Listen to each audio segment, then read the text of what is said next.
History Guy Yance here. Got another one for you folks. Same state park, different location.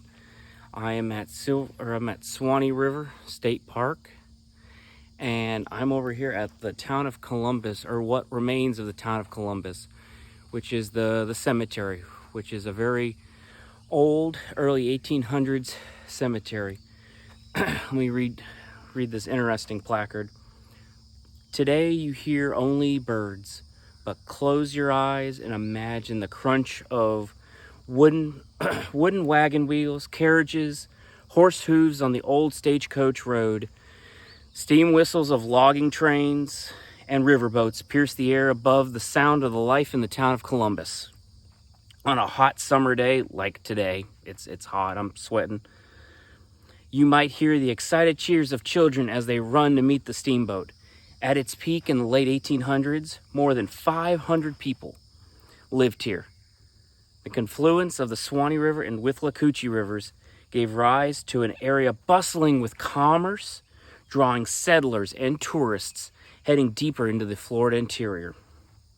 It's you know, these little boomtown areas are so interesting to me because, you know, again, that's part of common misperception about Florida is, you know, oh, well, it's Disney World, it's the beaches. Like, there was so much stuff going on in the scrub that it's crazy, you know. I mean, just check out these headstones. I mean, just beautiful works of art. I mean, it's crazy. And then for me, one of the coolest things or unique things about this cemetery is I had heard about these kind of headstones, but I'd never seen one till now. But cast iron headstones. Or at least I'm pretty sure those are cast iron headstones.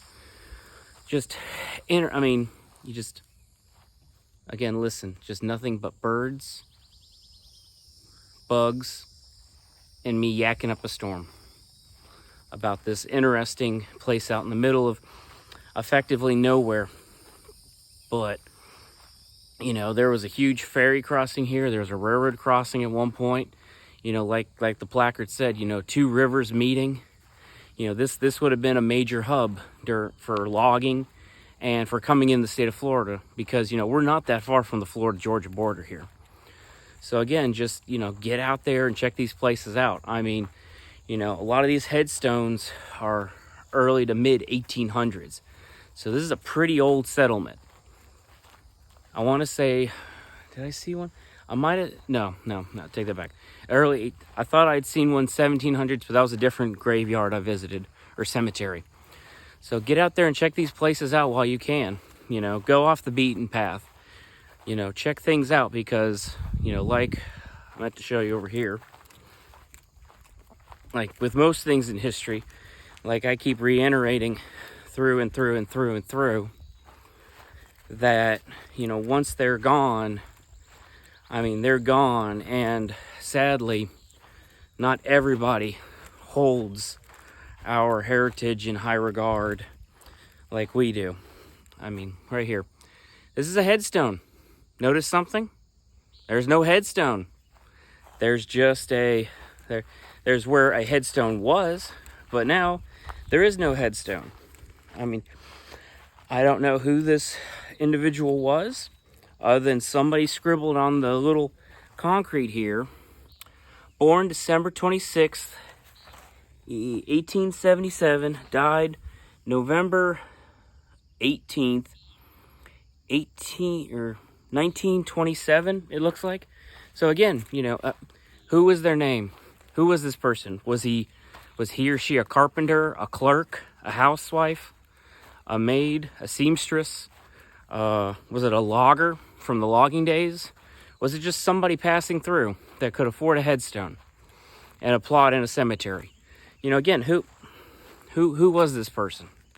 And we can go look it up in records, because I'm sure the park has records of a base idea of what every person here. But, you know, as a person like me who's just visiting for an hour and a half at most, I will never know this person unless I take the time post this video to go look it up. So, I mean, again, there's a person that's lost. But how many people do we see in our life like that when it comes to this craziness that's called history and the evolving days of this world that we live in? So be safe. God bless.